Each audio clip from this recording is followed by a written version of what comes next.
Sekian pemain NXT, kami mengucapkan Kanjeng Hutan. Terima kasih dah duduk rapat. Nonton cerita asal mula Pontianak kita sampaikan.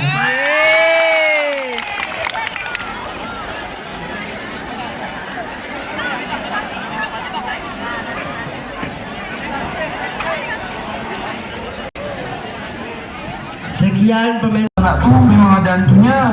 Katanya pun ada kuntilanak yang sering nampakkan dirinya. Alamak, seram lalu lah Jam. Saya dengar pun orang-orang banyak takut dari hutan tu. Tiba-tiba terdengar suara yang menyeramkan di tepi sungai Kapuas.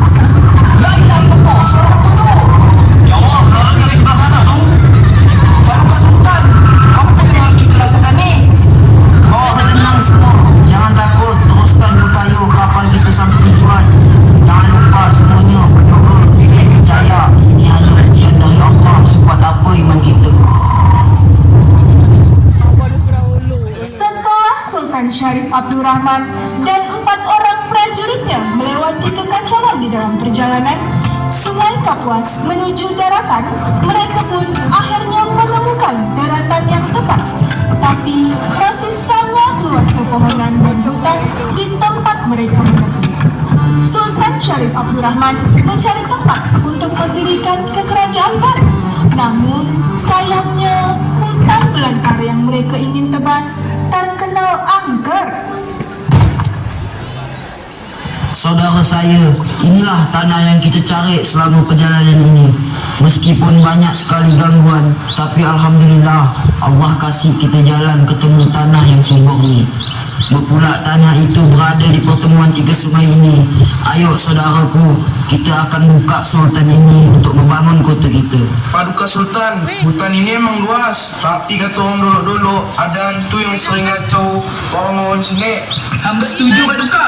Sungguh hutan ini terkenal dengan suara-suara anjing menyeramkan di kala malam. Janganlah takut wahai saudara. Kita datang niat baik atas izin Allah. Selama kita berdoa dan berusaha, Allah akan selalu melindungi kita. Setelah ditenangkan dengan Sultan Syarif Abdurrahman, mereka pun beristirahat dan mempersiapkan diri mereka untuk di pagi hari.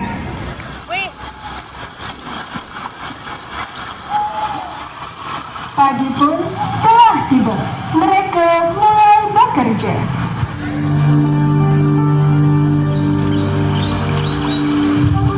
Saudara-saudaraku, pada pagi hari ini kita mulai menambah sultan ini demi keberlangsungan kota kita.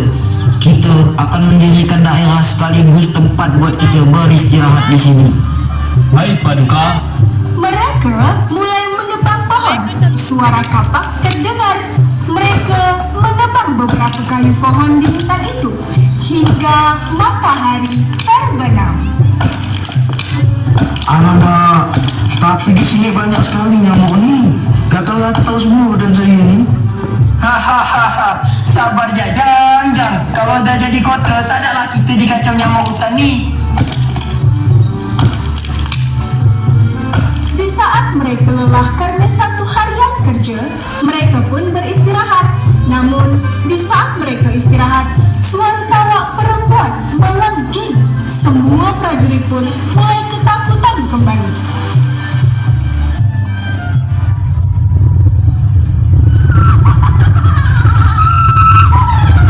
Ya Allah, suara ketawa siapa tu? Allah, lindungilah kami. Apa yang harus kita buat ni Paduka? Kalau gini, saya milih mundur ya Paduka. Tenang, jangan kita takut. Kita ni memang lagi di hutan angker. Tapi jangan sampai rasa takut menguasai kita. Tapi Paduka, kalau gini terus, kita tak bisa menyelesaikan pekerjaan kita. Betul Paduka, dari awal perjalanan kita menuju ke sini ni, setiap malam kita kacau suara kuntilanak macam ulang-ulang kita. Jangan, kita tak boleh macam ini. Ingat, ini bukan sekedar hutan, tapi akan jadi tanah kita. Tanah ini akan menjadi kota yang ramai penduduknya, ramai pedagang dan ramai pula pengunjungnya. Itu adalah tujuan akhir kita. Jika kita ingin itu terwujud, hendaklah kita menetapkan diri dan banyak doa. Saya yakin ini adalah ujian dari Allah. Tapi, kalau kita berusaha, itu tetap tak akan lari. Ada ke cara agar kita terhindar dari gangguan hantu-hantu ni?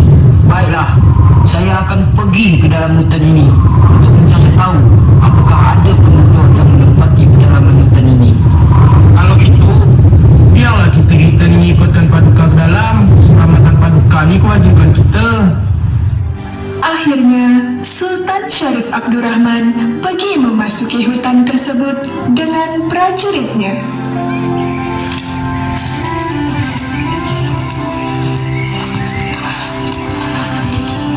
Selama perjalanan, Sultan Syarif Abdurrahman dan 4 prajuritnya ke dalam hutan, tiba-tiba datanglah seorang wanita tua yang menghampiri rombongan Sultan Syarif Abdurrahman. Hati-hati paduka, saya takut dia bukan manusia. Bismillahirrahmanirrahim. Tunggu jom, kayaknya ini manusia asli lah. Saya Syarif Abdurrahman. Saya salah satu dukun di pedalaman sini. Saya baru lihat kita di sini. Mulia, tapi sudah beberapa hari dari kedatangan kami di sini ni diganggu sama hantu-hantu sini. Gangguan yang awak alami ni bukan hal yang biasa. Dia tu kuntilanak, penghuni asli hutan tu. Mereka tu dah ngasih peringatan sama kita dari awal kita datang ke tanah ini. Kalau begitu, adakah cara untuk mengusir mereka ni? Ada, gunakan meriam. Suara ledakan meriam akan bikin mereka takut. Meriam, tapi kita ni hanya punya sedikit senjata. Tenang-tenang, saya akan bantu kalian. Saya akan bawa warga pedalaman saya. Baiklah, kami buatkan meriam. Tapi perlu sedikit barang untuk membuat meriam. Awak tenang, Jak. Penduduk saya akan menyiapkannya. Sultan Syarif beserta dukun dan rombongannya pergi ke tempat tinggal penduduk pedalaman.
Syarif dan dukun memberi arahan kepada pengawal dan penduduk untuk ikut serta membuat meriam. Setelah itu, meriam akan dibawa ke tanah awal di tepi sungai.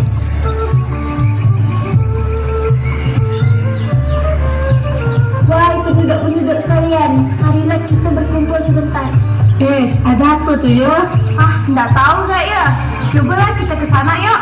Ayolah cepat, nanti ketinggalan, udah berkumpul lah tu. Ada apa tu ya? Tumben benar. Nggak tahu ya, saya baru gak habis nyuci. Dengarkanlah malah bercerita. Penduduk-penduduk sekalian, kita kedatangan tamu dari mempawah bernama Sultan Syarif Abdurrahman. Dia kesini mempunyai niat dan tujuan mulia, yaitu untuk membangun permukiman kita ni jadi kota. Tapi beliau ni diganggu sama penunggu hutan ni selama perjalanan menuju ke sini hinggalah sekarang. Dan beliau perlu bantuan kita untuk membuat meriam, untuk mengusir hantu-hantu. Boleh, karena ini untuk kebaikan tanah kita bersama. Izinkanlah budak-budak kami ini membantu. Semakin lama yang bantu, semakin cepat persiapannya selesai. Biarkanlah kami ini ikut bantu. Kami ini memang bukan ahlinya, tapi kami bisa bantu. Kami harap Sultan berkenan kami bantu. Saya setuju. Macam mana kalau kami ikut bantu? Meskipun kami ini perempuan, kami pun bisa bantu gak? Baiklah, saya berkenan penduduk sekalian membantu. Saya harap urusan kita diperlancar oleh Allah. Biar tak kalang kabut, sebaiknya kita bergerak sekarang. Mereka pun akhirnya membuat meriam bersama-sama dengan pengawal.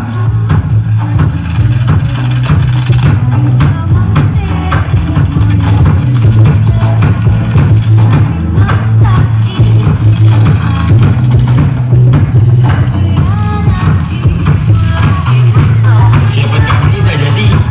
Baiklah kita turun.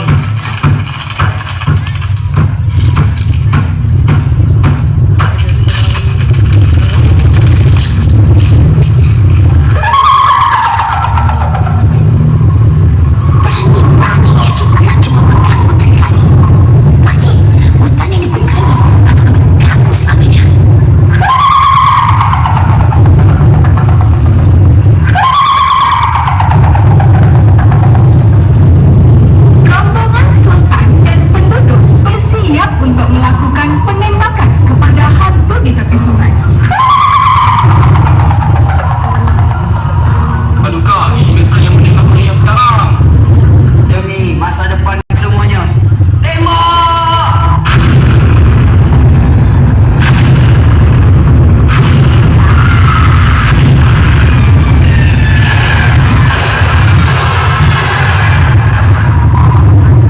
Alhamdulillah mereka pergi, kita berhasil. Kita berhasil budak-budak.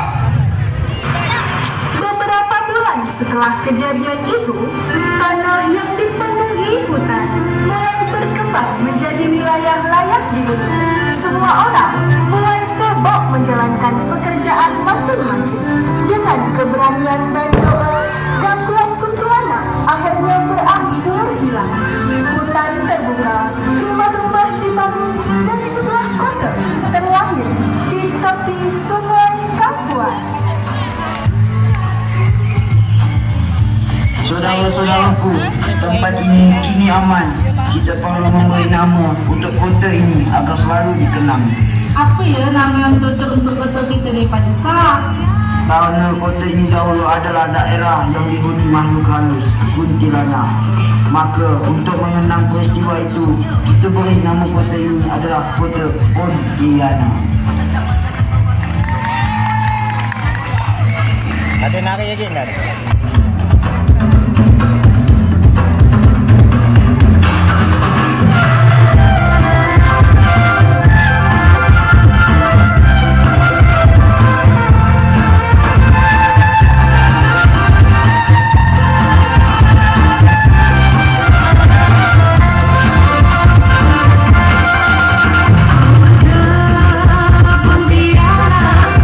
Ibu kota Kalimantan Barat.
sangat sabar. Awak datang, kami sambut. Oh budak-budak, seperti langit yang gembira hari ini, begitu pula Dara akan menceritakan sebuah kisah yang luar biasa. Pada 254 tahun yang lalu, di sebuah sungai yang panjang dan sunyi, hiduplah seorang sultan bernama Sultan Syarif Al-Qadri. Pada malam hari yang gelap dan hawa